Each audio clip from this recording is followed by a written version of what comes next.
At the recently held United States Blind Golf Championships, Amanda Cunha not only defeated all opponents in her category, but also went on to tie the low score posted by the overall male winner. Welcome, Amanda. Hi, thank you so much for having me on here. It's great. Thank you.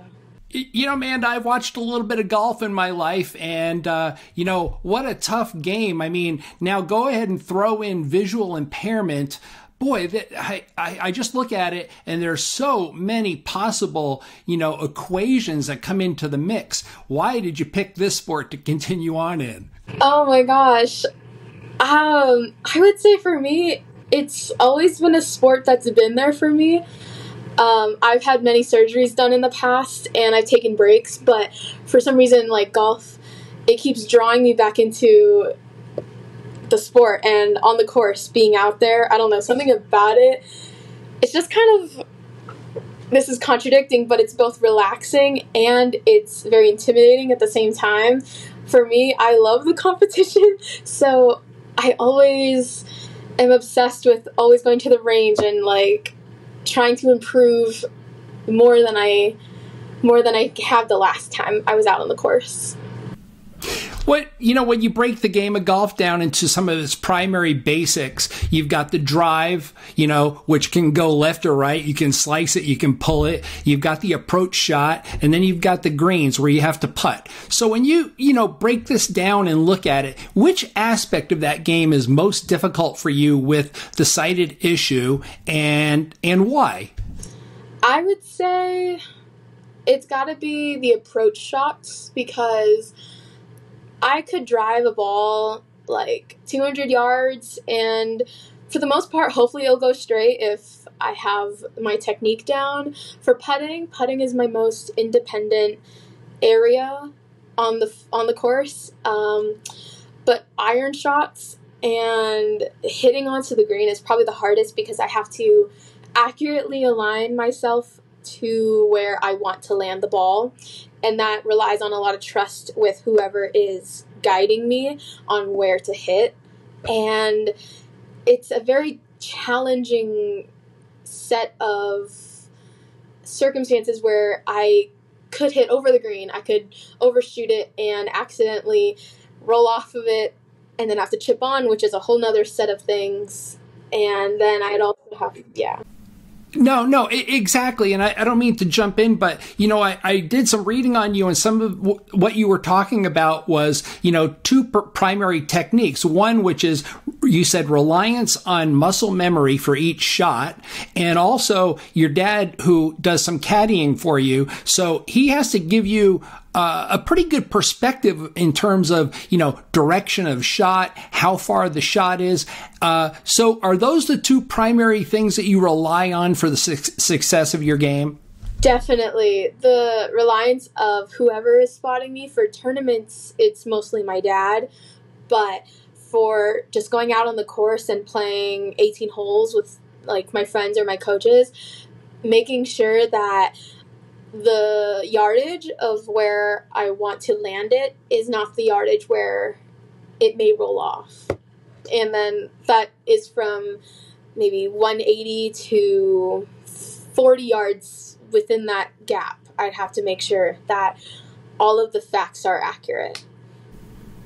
So at some point in time, Amanda, it seems to me from what I've learned about you is that at this point you've still got some shadow vision. You have a little bit of perspective in terms of, what you can see and where you're shooting the ball. So will the day eventually come that you will no longer have your sight?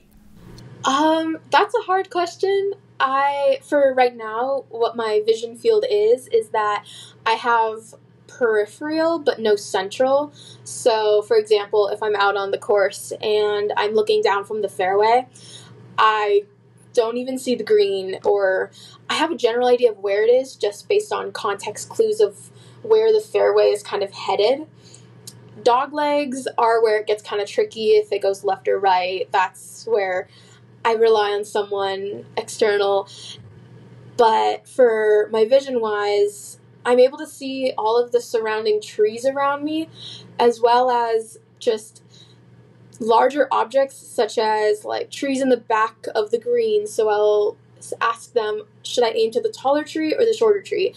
And they'll be like, aim kind of 3/4 of the way from left to right of a bigger tree. And so that's kind of how I'll aim.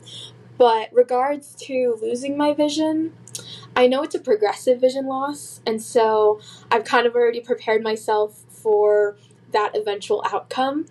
But I'm not sure if I would go completely dark, because my vision is basically impaired from the optic nerve, which I believe only affects your central vision.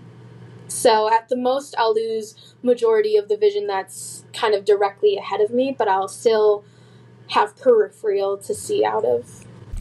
I understand that you would like to, and probably a number of people would like to see adaptive golf make its way eventually to the Paralympic level, which is ultimately the premium level that we can reach. That's the pinnacle.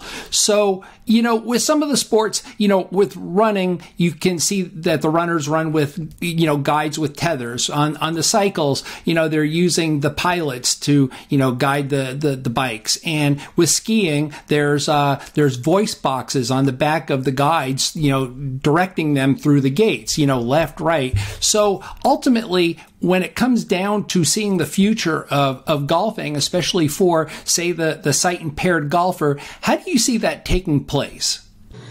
Oh God, I really want to see it be in the adaptive or Paralympics. Before I even lost my vision, the entire world and community of para sports was not in my radar at all, and that was based on my own unawareness of this community. But being a part of it makes me want to advocate so much more for it to be a part of Paralympics. And I'm impressed that there are already so many tournaments. Like, there is a similar tournament that's called the Vision Cup, and it's sort of like the Ryder Cup, where it's America and Great Britain like facing off against each other, and we just won for the first time in however many years last year. And so I believe it's an every 2-year tournament, so I'm excited to play in the next tournament, hopefully. But I'm really excited to hopefully see this sport of golf, especially due to the fact that you could be any disability and still play golf, which is the coolest part. So it's so inclusive, and I could hopefully see it coming into Paralympics in 2028. That would be good. I saw you had an opportunity to play at Pinehurst. What was that like? That was an awesome tournament. It was the inaugural USGA Adaptive Open. Probably the best experience of my life so far at this moment. I felt really cool being there, even though I probably wasn't, but it kind of felt like an LPGA tournament where there was hospitality tents and media tents. I was kind of having a little freak out moment. I was like, this is some big stuff here. It was pretty cool. Yeah, it must have felt like the big leagues. So now you find yourself at University of Arizona. You ultimately want to go on and get a degree in physiology. And so you're working a lot of different angles in your life right now. But with the U of A, it's really unique because we're seeing more and more universities grow into a more adaptively acceptive experience. How has it been, going to the U of A, and how do you see the program so far? Oh my God, being here at the U of A has honestly been so amazing. I have made so many great friends through adaptive sports. I have a girl who lives down the hall from me who's on the wheelchair basketball team, and so many others in my dorm building because I'm right across the street from our rec center. And this whole program has been such a great opportunity for me, because if I didn't reach out, maybe I still would have gone here and maybe found it as I was here, but it's given me a sense of community that I wouldn't have gotten otherwise, and the fact that I'm still able to play the sport that I love is incredible as well. Well, you're the number one visually impaired golfer in the world. And, you know, Amanda Cunha, I have to tell you, it's pretty amazing. I've met a lot of athletes who have done some adaptive sports, but you have a great spirit about you. And I'd really like to thank you for joining us, and best of luck moving forward. Thank you so much.